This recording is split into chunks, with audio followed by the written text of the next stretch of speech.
Bom dia, boa tarde, boa noite. Esta é mais uma edição de Pedro e Cora, o seu programa dedicado à intersecção entre a sociedade, o nosso cotidiano e a tecnologia digital. Pedro e Cora, toda quinta-feira, toda terça-feira, na sua plataforma favorita de podcast, no canal de YouTube do Meio. E pelo meu tom de voz, vocês já sabem, essa é uma edição um pouco mais complexa para a gente. Cora, do que a gente vai falar? Nós vamos discutir os limites do jornalismo, a delicada fronteira entre o que publicar e não publicar, e ainda assim transmitir informação. Como se dá notícia do nível de violência que ocorre hoje no Amazonas, no Pará, em toda a região amazônica, ao mesmo tempo respeitando as pessoas que morreram. Esse é o nosso tema de hoje. Vem com a gente.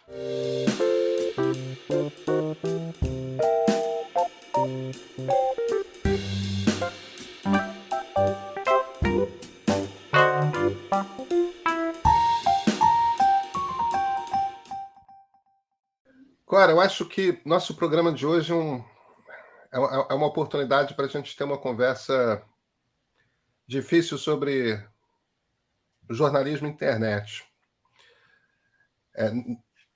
É bom que nossos ouvintes, nossos espectadores saibam, a gente está gravando na quarta-feira, próximo das 7 horas da noite, o programa que vai na quinta de manhã ao ar, tanto para o podcast quanto no YouTube.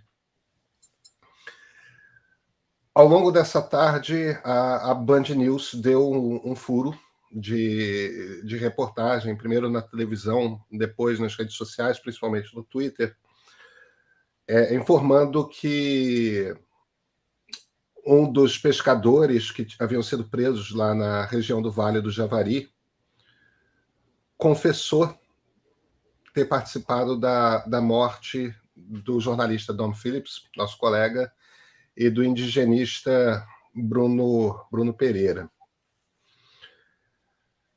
Bem, a Band foi a primeira a dar essa notícia. Eles deram no ar ao vivo, como costuma acontecer com esse tipo de coisa.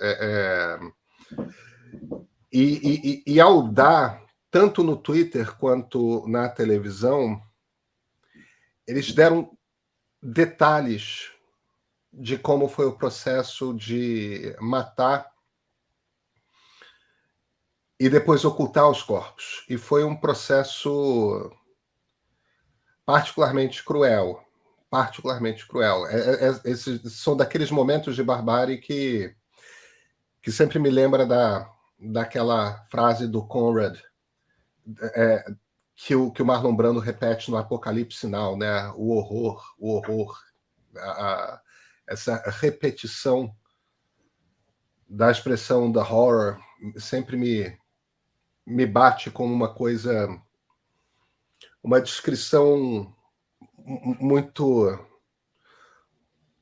contundente desses instantes de barbárie humana. E qual é a discussão que eu queria puxar aqui? A primeira é a questão do furo no tempo da internet. Todos nós, jornalistas, estamos expostos a isso. Você tem uma notícia quente, você sabe que ela está correta, e você dá o mais rápido possível, porque você não sabe quando a concorrência vai dar. E furo quer dizer page view, quer dizer o financiamento do jornalismo. Quer dizer, não é uma coisa... A busca pelo furo não é apenas uma vaidade jornalística, é como você consegue viabilizar financeiramente a produção de jornalismo. Mandar, por exemplo, jornalistas para uma região remota do Pará, como é o caso, é bastante caro, ainda mais quando há uma situação de risco, porque você tem que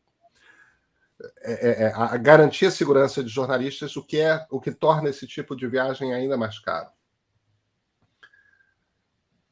Então, a pressa por dar furo tem suas razões.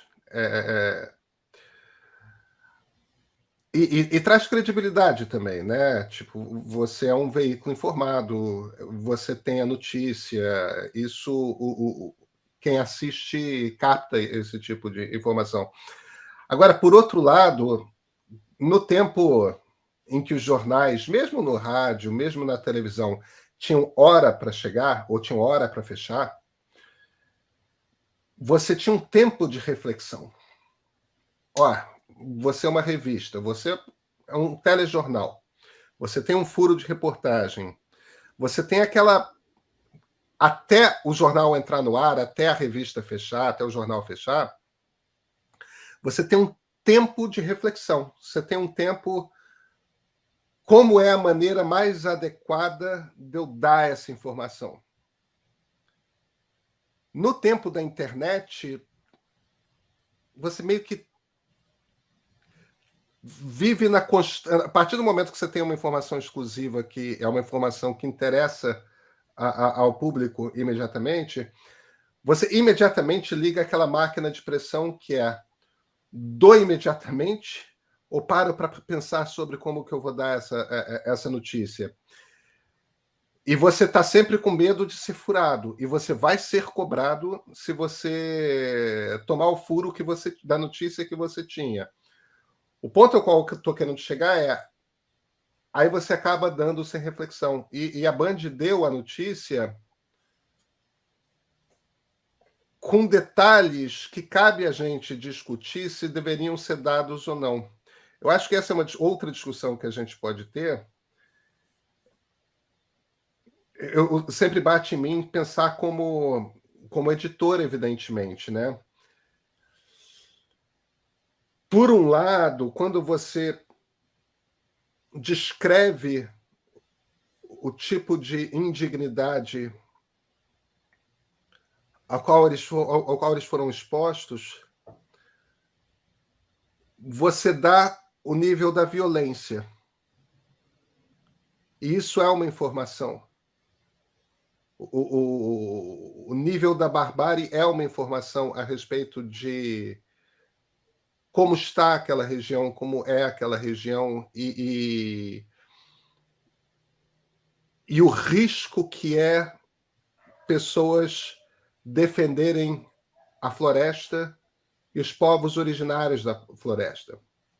O tipo de risco ao qual as pessoas se expõem. Agora, por outro lado, mesmo sendo pessoas que já morreram, tem uma questão de dignidade, tem uma questão de um respeito com quem está exposto. E as famílias, mulheres, irmãos, filhos, estão vivos. O que é você sair na rua no dia seguinte e todo mundo está sabendo como que uma pessoa muito querida morreu?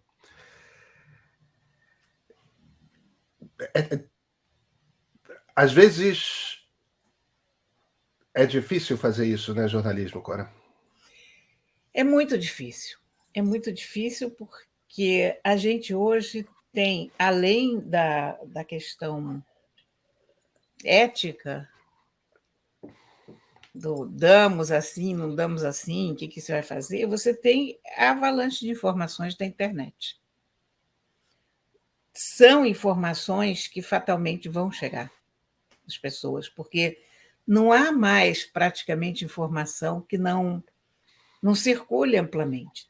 Eu me lembro que, antigamente, mas bem antigamente mesmo, o Jornal do Brasil não dava matéria de polícia na capa, você não tinha chamada de polícia na capa. Você tinha uma seção de polícia lá dentro do jornal, e as notícias eram pequenas e praticamente não tinham fotos. E depois, eu não sei se isso fala a respeito de nós como sociedade ou o que isso quer dizer, mas o fato é que as notícias de polícia foram ganhando cada vez mais destaque, E aquela posição elegante do Jornal do Brasil foi para o brejo. Porque você tinha os jornais sensacionalistas, você lembra que eram jornais que a gente dizia que só se espremesse e saía sangue, Isso. que viviam única e exclusivamente de notícias de polícia. Então, quanto pior a notícia, melhor. Inclusive, geraram títulos muito criativos, enfim. Mas isso é uma questão. A outra é que a gente agora está competindo com uma quantidade de fonte de informação que não para. E essa mesma discussão me perturbou muito na época do Exército Islâmico, Do Estado Islâmico, do do Estado ISIS. Islâmico, do ISIS, o Daesh, né? Das... Porque eles se especializavam em mortes espetaculosas e pavorosas, porque eles queriam incutir o terror em todo mundo.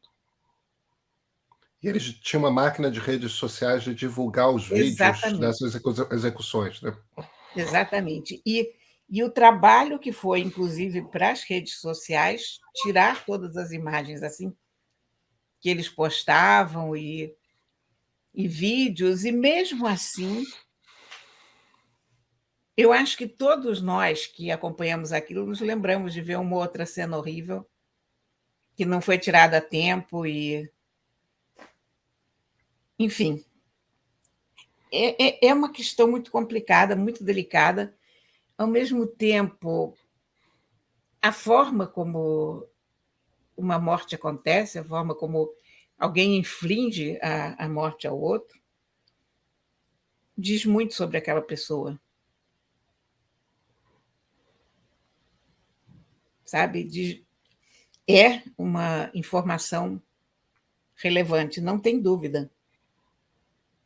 Como é que a gente transmite essa informação relevante, conservando o respeito que a gente tem que ter pelas pessoas, mesmo quando já desapareceram? Um outro caso que me incomodou muito essa semana, que me fez muito mal, foi o assassinato daquela senhora lá na Rui Barbosa, aqui no Rio. Tinha contratado pintores fizeram o serviço, depois tiveram a ideia de assaltá-la para pagar suas dívidas deles, pintores, e assassinaram a ela e a diarista. E todas essas notícias só falavam a idosa foi morta, a diarista. E eu acho que isso é tão redutor. Sabe, você viver uma vida inteira e depois você ser qualificado apenas como idoso ou idosa. A pessoa, né? Isso desumaniza a pessoa num alto grau. É um etarismo péssimo. É como se, a partir do momento que você faz. Eu não sei o que um repórter hoje considera alguém idoso, evidentemente, mas a partir do momento em que você faz 60 ou 65 anos, ou 70, ou o que for, você vira um idoso, quer dizer, não tem mais importância quem você é ou deixa de ser. Havia detalhes muito cruéis sobre essas mortes, e num determinado momento eu li no jornal uma transcrição do laudo do IML, usando palavras científicas, inclusive, para descrever a morte. Ninguém precisa do laudo do IML. Sabe? Há uma fronteira aí que foi ultrapassada. Eu não sei como a gente lida com isso. Eu não tenho as respostas para isso. Eu sei que tudo isso me faz muito mal, mas não sei como a gente percebe essa fronteira, sabe? Eu tenho a impressão que é preferível errar pela falta de informação, pecar pela falta de informação. A gente não precisa dar todos os detalhes, mas o que a gente sabe?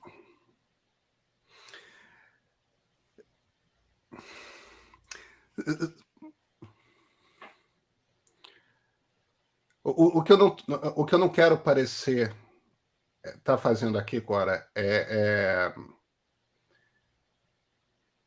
estar criticando colegas editores que fizeram determinadas escolhas editoriais, porque eu sei muito bem como é que estão as redações, estão cada vez mais apertadas e com os tempos de reflexão cada vez mais curtos. E existe uma pressão que vem até dos algoritmos, sabe?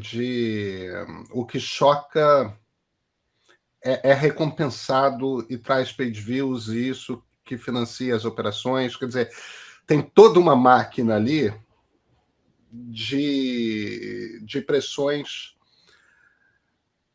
mas ao mesmo tempo tem uma hora que a gente vai ter coletivamente, nós jornalistas, que pararmos para pensar um pouco sobre o que a gente está fazendo. E eu acho que esse é um processo que tem que ser coletivo.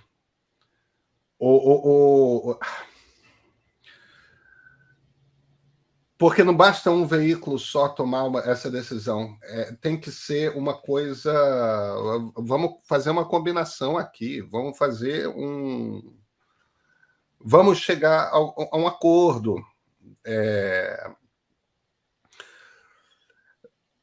Porque, veja, o que eu... A gente, por exemplo, no Brasil hoje, está num aumento, numa situação de crise econômica.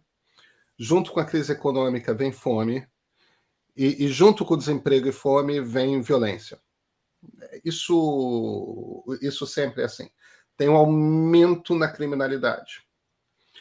Agora, não bastasse haver esse aumento real na criminalidade, em vários lugares do país, o crime organizado, que é um outro tipo de crime, não é o crime pressionado pelo desemprego, é o crime organizado, que é o crime que se estabelece dentro da sociedade como negócio. O crime organizado, certamente é o caso aqui do Rio de Janeiro, é o caso de vários estados no Nordeste, é o caso do norte do país. O crime organizado está se tornando mais profissional e mais cruel. E mais ousado. Isso não é uma coisa que está acontecendo de hoje.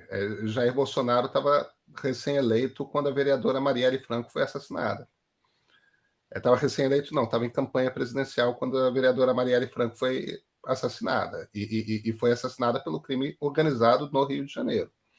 As operações policiais que acontecem no Rio o tempo todo, que matam um monte de gente nos morros e nas favelas, nas comunidades, em que é o tráfico de drogas que está estabelecido. A gente não vê esse tipo de operação nas comunidades em que as milícias, que são dominadas pela polícia, estão estabelecidas. Quer dizer, nitidamente, a gente vê uma operação que está se estabelecendo. E os indícios são, por exemplo, no caso do assassinato da Marielle, os indícios são nitidamente de que foi milícia que estava envolvido ali. A gente não sabe quem são os mandantes, mas nós já sabemos quem cometeu os crimes. O ponto aqui ao qual eu quero chegar é: se você não dá testemunho, se você não informa sobre o nível de crueldade que muitos desses crimes da milícia, do tráfico, por exemplo, se você não detalha, as pessoas não entendem o que está acontecendo. Eu volto para a questão do Holocausto, por exemplo. As histórias... Eu falo do Holocausto porque é de longe o genocídio mais conversado que nós temos da história recente. E mais documentado também. E mais documentado. E mais documentado. Nós temos muitos detalhes sobre a barbárie nazista. Muitos detalhes. E não é possível compreender o Holocausto sem conhecer esses detalhes. Agora, existe uma questão, por exemplo, no caso do Holocausto, em que muitos dos detalhes que nós conhecemos vêm da caneta, da máquina de escrever das pessoas que viveram aquilo. Quer dizer, são pessoas que viveram determinadas experiências subhumanas, que foram expostas a um tipo de violência absolutamente bárbara, que escolheram contar o que viveram. Houve também, por parte do Estado de Israel, uma política que eu considero uma política acertadíssima de vamos contar, vamos construir museus do Holocausto, vamos fazer o testemunho, vamos incentivar as pessoas que viveram aquilo a contar. Eu passei a infância e a adolescência ouvindo da boca, você certamente também, da boca de vítimas do Holocausto, as suas histórias. Porque foi uma cultura que se estabeleceu de a gente conta na esperança de que, contando como foi a experiência, algo assim nunca se repita. Infelizmente, já tivemos alguns genocídios desde então. Inclusive na Europa. E a gente já percebeu que não adianta, que a humanidade não aprende. Eu não sei se dá para tirar essa conclusão, mas eu concordo que ainda não resolveu. O ponto ao qual eu quero chegar, na verdade, é o seguinte: às vezes você dá os detalhes da indignidade, porque tem um aspecto. Não é que as pessoas que são vítimas de violência extrema tenham perdido sua dignidade, mas certos tipos de violência são feitas são feitas com o objetivo de humilhar. São feitas com o objetivo de arrancar da pessoa a humanidade dela. E às vezes, quando você conta, você acaba, de certa forma, participando daquilo.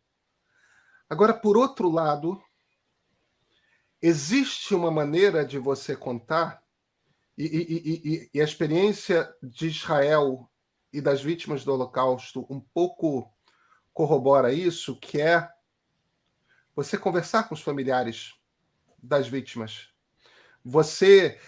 Essa não é uma conversa simples. Mas se existe algo a aprender, se o contar da barbárie de um crime pode mover governos a agir, pode mover sociedades a se revoltar, de forma a mudar a realidade, então, se isso é uma possibilidade, talvez faça sentido você trazer detalhes da barbárie.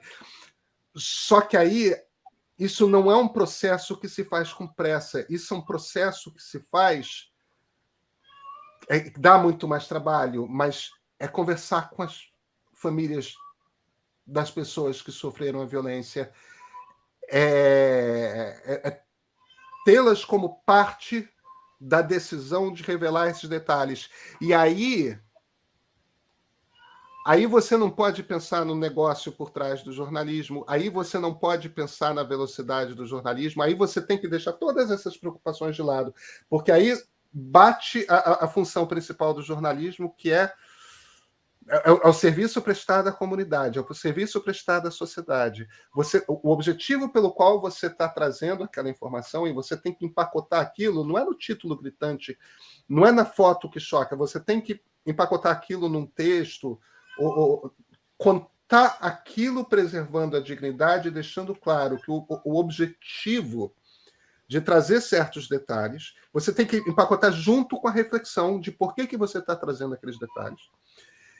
E o objetivo tem que ser para conscientizar a sociedade do nível extremo de violência ao qual estão submetidos, por exemplo, nesse caso, as pessoas que se dedicam a proteger tanto as populações originárias quanto a própria floresta amazônica. Porque o tipo de violência ao qual essas pessoas estão expostas, o tipo de risco ao qual essas pessoas estão expostas, explica o tipo de inimigo que a floresta tem. Faz sentido o que eu estou falando? Faz todo sentido. Nós estamos aqui pensando em voz alta, né? Eu e você. Estamos refletindo de bate-pronto em cima do... É importante a gente observar isso, porque nós não temos soluções, nós não temos a ideia já pronta de como resolver a situação.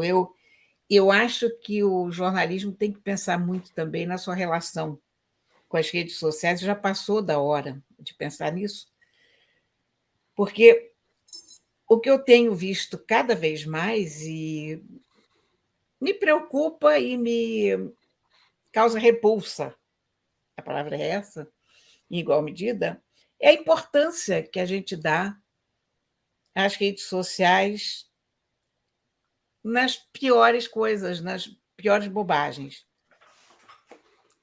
Por exemplo, essa segunda-feira, a Juliana Paz resolveu saudar segunda-feira e dizer que dia bom, vamos começar a semana, e foi cancelada no Twitter porque ousou dizer que a segunda-feira era um dia bacana.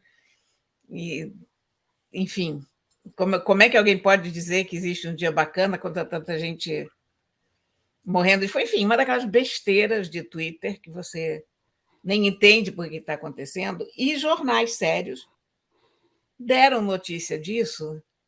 Internautas cancelam Juliana Paz, internautas, isso e aquilo. E aí você publica o tweet de um ilustre desconhecido dizendo que a Juliana Paz mandou mal, ou fulano fez isso. Não interessa o tweet de ninguém. Interessa o tweet do Obama, interessa o do Elon Musk porque está comprando o Twitter, mas é um jornalismo muito preguiçoso e muito, o que eu posso dizer, muito acovardado pelas redes. Um jornalismo que repercute qualquer besteira que acontece no Twitter. Aí tem o jornalismo tinha que estar acima disso. O Twitter, para início de conversa, ninguém frequenta o Twitter. A quantidade de pessoas que vai ao Twitter é ínfima em relação à quantidade da população. Então, você repercutir isso num veículo de imprensa que, sabe, pessoas que não querem dizer nada dentro daquele contexto, que não tem a menor importância. O tuiteiro anônimo disse isso, o fulano disse, who cares? Que diferença faz?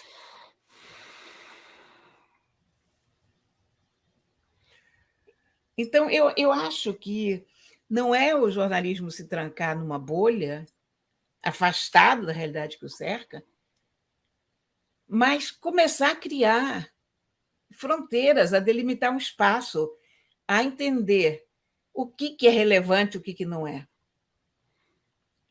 E a hierarquizar essas importâncias, né? Tem uma armadilha na qual o jornalismo caiu na internet,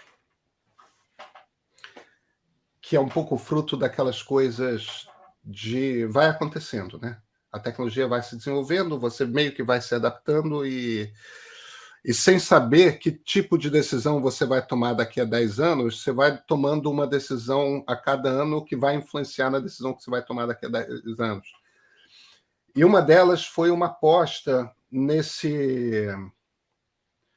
nesse modelo daquilo que a gente chama de mídia programática. O que é mídia programática? Todos esses anúnciozinhos automatizados que as pessoas veem, em geral, os principais criadores, né, distribuidores desse tipo de publicidade são Google e Facebook. Mas esses anúncios automatizados todos, eles vêm dessas ferramentas. E essas ferramentas, elas cobram muito barato pela propaganda, de forma que, para você conseguir ter fazer dinheiro que banque a sua operação, você tem que apresentar uma quantidade de propaganda imensa para as pessoas. E essa quantidade imensa de propaganda que você apresenta para as pessoas, primeiro produz páginas jornalísticas muito poluídas, né? Você entra naqueles sites que tem 3 mil anúncios piscando na sua cara.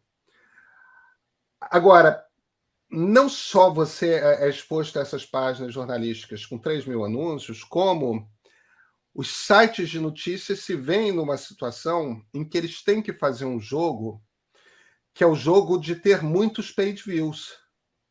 Porque muitos page views quer dizer muita propaganda exibida, quer dizer mais chances de cliques na propaganda, e assim você começa a fazer algum tipo de dinheiro que faça diferença na sua conta bancária. Que te permita pagar salário de repórter, salário de editor, salário de ilustrador, salário de editor de vídeo e por aí vai. Então, tem uma cadeia, a gente faz um esforço imenso no meio para não ter mídia programática.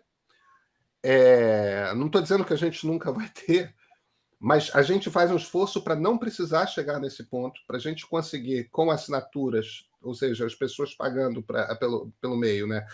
Ou com publicidade paga diretamente, quer dizer, uma empresa que tem interesse em aparecer no meio, e aí a gente faz uma publicidade específica para ela, na forma de uma editoria na newsletter e tudo mais.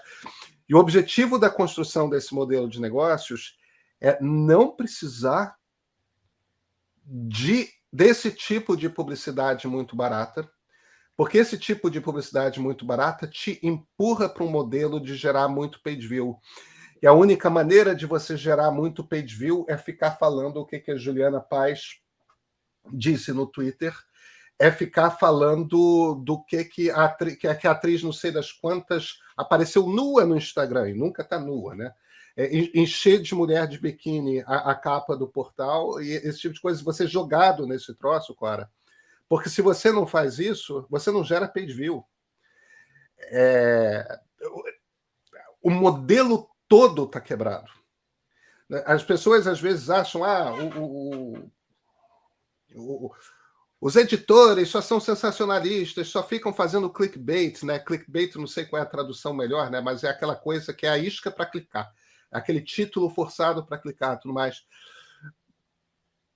A única maneira de você fazer dinheiro com esse tipo de publicidade é isso. A gente saiu de um mundo em que a gente tinha 100 mil assinantes num jornal e isso pagava a redação de 500 pessoas. Por quê? Porque a publicidade era muito cara. Então, como a publicidade era muito cara, porque essa era a única maneira das marcas aparecerem para a sociedade, você conseguia ter 100 mil assinantes e ter uma redação enorme. Hoje você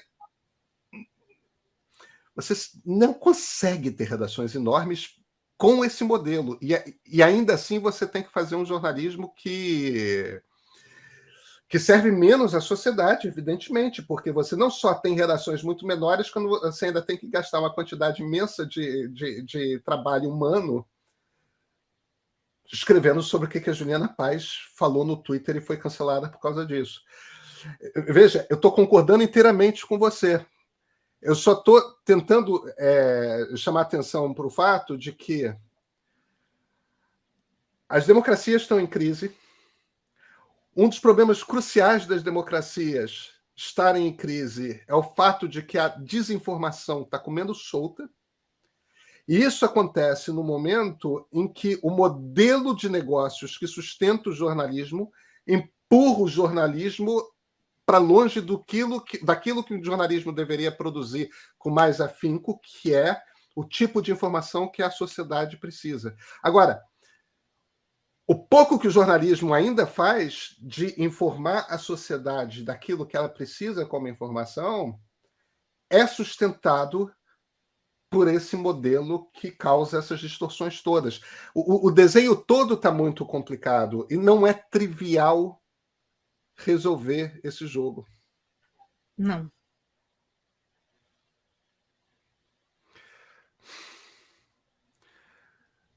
Eu acho que a gente já perturbou nossos ouvintes, nossos espectadores demais com nossos Sim, dramas sim. profissionais, né? Cora, Desculpem nos vemos. qualquer coisa.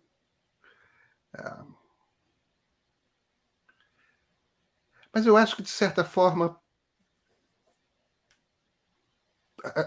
as pessoas precisam também entender um pouco de como que a máquina de fazer salsicha funciona, né?